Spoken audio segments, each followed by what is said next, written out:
Bom, dando sequência no que a gente tinha falado aí no último vídeo, a gente falou um pouquinho da história da Umbanda, né, o início da Umbanda, e aí a gente comentou todo o processo lá do Zélio Fernandino de Moraes e toda aquela história. A partir do momento, então, que, né, a partir do dia 16 de novembro de 1908, quando o Caboclo das Sete Encruzilhadas começa a fazer os trabalhos, e óbvio, né, já desde a primeira gira, desde o primeiro trabalho, ele começa a criar as regras, né? Na verdade, toda a parte de ritual da Umbanda, como periodicidade, né, vestimenta, todos os preceitos, né, preparações, ou seja, ao longo dos trabalhos ele foi criando então todo o ritual da Umbanda. Essa Umbanda, que é conhecida hoje como Umbanda tradicional, né, e o nome tradicional vem exatamente porque ela foi a primeira, né? Então a tal Umbanda tradicional, ela foi desenvolvida praticamente ao longo de 12 anos, né, até 1920, ou seja, começou em 1908 até 1920, só existia a única Umbanda, o único terreiro, que era a tenda Nossa Senhora da Piedade, né, tenda espírita de Umbanda Nossa Senhora da Piedade, e a partir então da década de 20, aí o Zélio começa a criar outras tendas, né? Então ele preparou alguns médiuns dentro da tenda e deixou eles prontos e mandou esses médiuns criar e abrir novas tendas. Então ele foi designado nessa época a abrir 7 tendas, né? E óbvio, depois dessas 7 tendas começaram a se multiplicar as tendas. A partir do momento que você tira, né, ou melhor, replica o ritual que era único lá dentro da tenda Nossa Senhora da Piedade, e passa já para 7 tendas, e essas 7 tendas com a função de também replicar para as outras tendas, isso é natural que os procedimentos, o ritual, ele vai modificando, ele vai criando características, principalmente porque cada dirigente ele tem sim uma interpretação da religião, ele tem uma interpretação do ritual e ele tem sim a influência do seu guia-chefe, né, da sua entidade maior aí, do espírito que comanda os trabalhos, que também vai trazer mais informações e particularidades, né?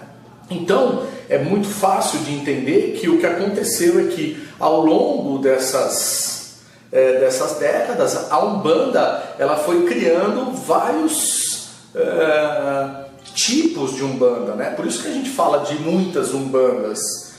Então a gente pode citar algumas aí que acabaram criando um certo perfil, né? Uma certa característica comum. Então vamos lá, a gente tem a Umbanda tradicional, você tem a Umbanda mista, você tem a Umbanda molocô, você tem a Umbanda trançada, você tem a Umbanda sagrada, você tem a Umbanda esotérica, Umbanda iniciática. Na verdade, esses termos eles são para trazer a característica em especial daquela Umbanda, né? Então, um exemplo, né? A Umbanda esotérica, ela traz muita influência do esoterismo, né? Então, e é engraçado porque a tenda, ou melhor, a Umbanda esotérica, ela nasce já desse embrião do Zélio de Moraes, porque quando ele criou as tendas, uma das tendas que foi criada por ele também, designada por Benjamin Figueiredo, a tenda Nossa Senhora, a tenda Espírita Mirim, perdão, né? E a tenda Espírita Mirim, ela vem com uma carga esotérica muito grande, né? Porque o Benjamin Figueiredo tinha um apreço muito grande ao esoterismo. Então ali se praticava, se pratica até hoje, porque essa tenda existe até hoje, é uma tenda enorme no Rio de Janeiro, né? E ela ali tem todo um conceito esotérico. Então cada uma dessas umbandas, elas vão ter uma tendência. Tem alguma que é melhor do que a outra? É óbvio que não. Na verdade, como eu disse, é uma característica que vem proveniente principalmente do chefe de terreiro, tanto do chefe material quanto do chefe espiritual, que traz a interpretação e traz, óbvio, né, novidades, particularidades, né, conceitos, né? Então é muito natural que isso aconteça.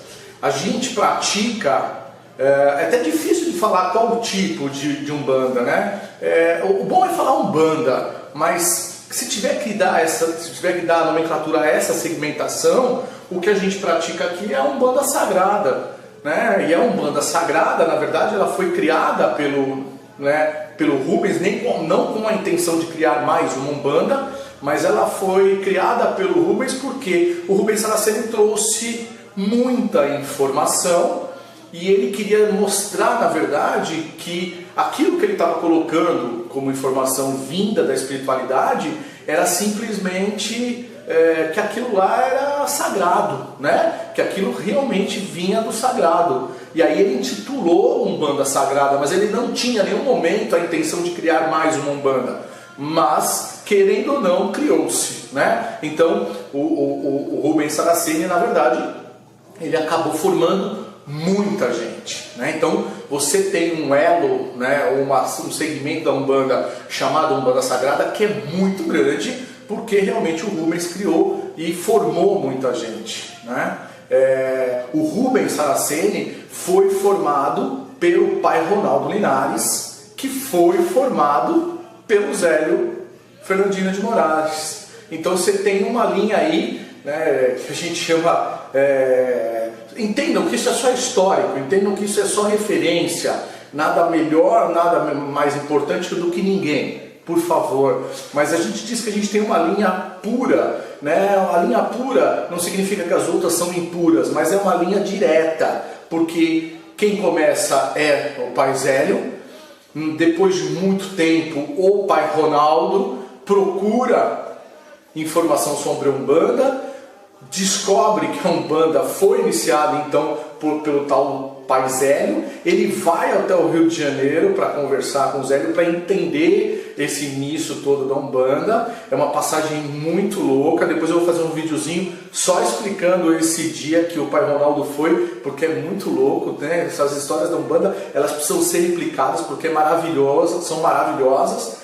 Mas o pai Ronaldo ficou fascinado com tudo aquilo que ele viu, que ele encontrou lá no Rio de Janeiro com o pai Zélio, e o pai Zélio preparou o pai Ronaldo, né? Quando a gente diz preparou, significa que formou, que passou todo o conceito, que criou o filho, que deu condição desse filho interpretar, entender a Umbanda e se mantar de toda a Umbanda, né? Então, por isso que a gente diz pai de santo, filho de santo, irmão de santo, né? Irmãos, pai de santo, filho de santo, porque é exatamente a função, como uma analogia de um pai criando um filho, né? Então o pai passa todas as instruções para o filho, para que aquele filho tenha uma condição boa na sua vida. A mesma coisa acontece dentro da religião de Umbanda, né? Então você tem um pai de santo que vai formar os seus filhos e vai passar todo o conhecimento para esses seus filhos, para que eles possam seguir também os vossos caminhos, né? Então, voltando naquela linha que eu falei de uma linhagem pura, você tem lá o pai Zélio, né? Formou o pai Ronaldo de Linares. O pai Ronaldo volta para São Paulo e começa a formar N sacerdotes aqui em São Paulo, com tudo que aprendeu do Zélio. Uma dessas pessoas que foi formada por pai Ronaldo é o Rubens Saraceni. Então o Rubens Saraceni é filho de pai Ronaldo Linares, que é filho de pai Zélio Fernandina de Moraes, né? E eu tive a grande oportunidade de ser formado pelo Rubens Saraceni, né? Outro dia encontrei o pai Ronaldo lá no santuário, no Vale dos Orixás, e aí a gente conversando um pouquinho, eu falei, poxa, eu tenho o maior orgulho e fui lá agradecer ele, porque eu sou neto, né? Neto espiritual do pai Ronaldo e sou bisneto espiritual do pai Zélio de Moraes.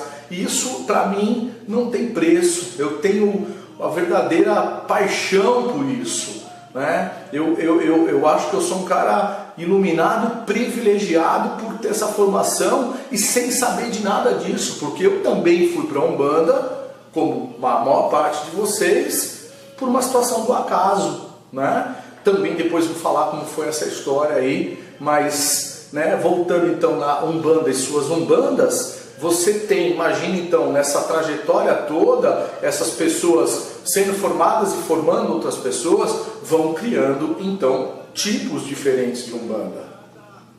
A gente diz que nada é errado na Umbanda, absolutamente nada, desde que você não fira o primeiro propósito da Umbanda, a espinha dorsal da Umbanda, que foi falada lá atrás pelo Caboclo das Sete Encruzilhadas, que definiu a Umbanda como sendo a manifestação do Espírito para a prática da caridade.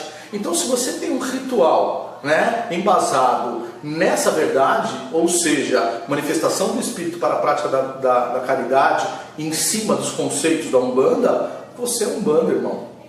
A sua Umbanda é tão Umbanda quanto a minha Umbanda, né? Mas que existem várias Umbandas, existe. Nenhuma delas é melhor, nenhuma delas é mais importante, nenhuma delas é pura, né? Na questão da pureza é que tem só aquela parte de informação do Zélio, né? Até porque isso não existe em lugar nenhum no mundo todo e nem nas religiões, né? Dizem muito que a Umbanda ela é um sincretismo, né? E qual é a religião que não é sincretismo? Sincretismo é junção de conceitos, de rituais, de doutrinas. Então, nenhuma religião é pura, ela é sempre uma coxa de retalho. Por quê? Porque na humanidade tudo está acontecendo simultaneamente. Então, quando se cria uma nova religião, não se criou uma nova religião, simplesmente traz-se pedaço de algumas religiões para formar um novo estilo de religião. E é uma nova religião, mas que tem parte de tantas outras, né? E a Umbanda não é diferente. A Umbanda tem sim parte de todas as religiões que a gente já sabe. Quais são que a gente poderia destacar? Tem toda uma parte católica, né? Tem toda uma parte kardecista, tem toda uma parte de culto aos orixás, né? Ou seja, de religiões afrodescendentes. Porém, a Umbanda é uma religião brasileira que tem então um pouco de cada uma dessas religiões. Mas ela tem o ritual próprio, a doutrina própria e tem sim várias formas de se fazer isso, sem que isso seja uma diferença na questão de valores, ok? Então, um pouquinho aí sobre Umbanda e Umbandas, beleza? Depois a gente pode falar um pouquinho mais sobre isso.